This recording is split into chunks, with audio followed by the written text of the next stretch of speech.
In this question, a vector equal to I plus alpha j plus beta k, alpha beta belongs to R. Let a vector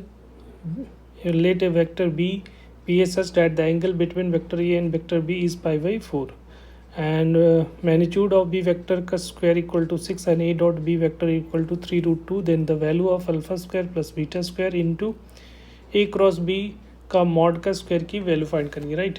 तो यहाँ पे जो information दे रखा है उसमें ए dot B vector के बारे में का डॉट प्रोडक्ट दे रखा है। तो यहीं से स्टार्ट करते हैं। A dot B vector equal to क्या होता है, ए वेक्टर का मैग्नीट्यूड इंटू बी वेक्टर का मैग्नीट्यूड और दोनों के बीच के एंगल का कॉस थीटा।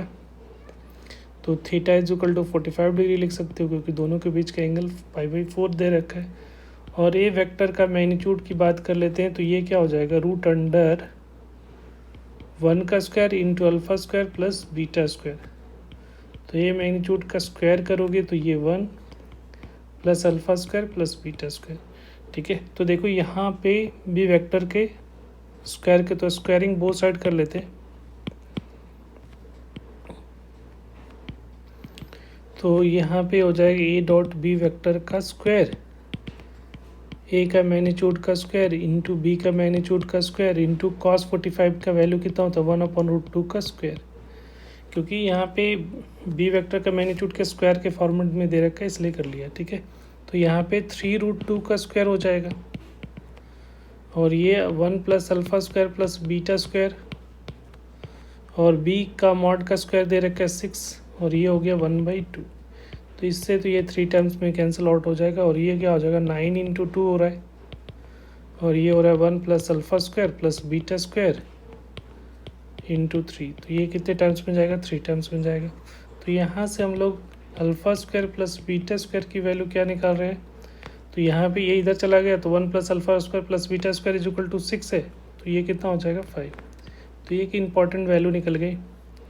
अब हमारा ए क्रॉस बी का मैग्नीट्यूड का स्क्वायर निकालना है। तो ये क्या हो जाएगा, ए का मैग्नीट्यूड का स्क्वायर बी का मैग्नीट्यूड का square into sine square 45 degree और यहाँ पे यूनिट वेक्टर है तो उसका यूनिट वेक्टर का अगर मॉडुलस निकालोगे तो वो तो 1 हो जाता है। तो उसको करने की ज़रूरत नहीं है। क्या यूनिट वेक्टर का एन वेक्टर का स्क्वायर, क्योंकि यूनिट वेक्टर है तो उसका मैग्नीट्यूड निकालोगे तो यूनिट वेक्टर का मैग्नीट्यूड का स्क्वायर करोगे तो 1 ही वैल्यू आएगी इसकी। तो ये आ रहा है।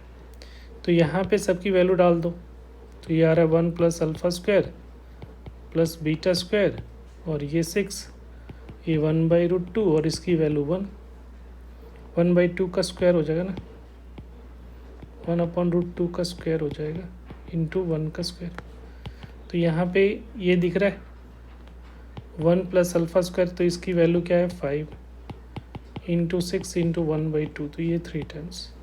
तो यहाँ से जो आ रहा है वैल्यू ए क्रॉस बी का मैग्नीट्यूड का स्क्वायर जो आ रहा है वो आ रहा है हमारा 18। तो फाइनल वैल्यू निकालना alpha square plus beta square into magnitude of A cross B का मॉड का स्क्वायर। तो ये की वैल्यू जो आएगी इसकी वैल्यू हम लोग निकाल चुके 5 into 18 that is equal to 90। तो इसका करेक्ट ऑप्शन जो होगा वो ए ऑप्शन है, डेट इज़ 90। Thank you.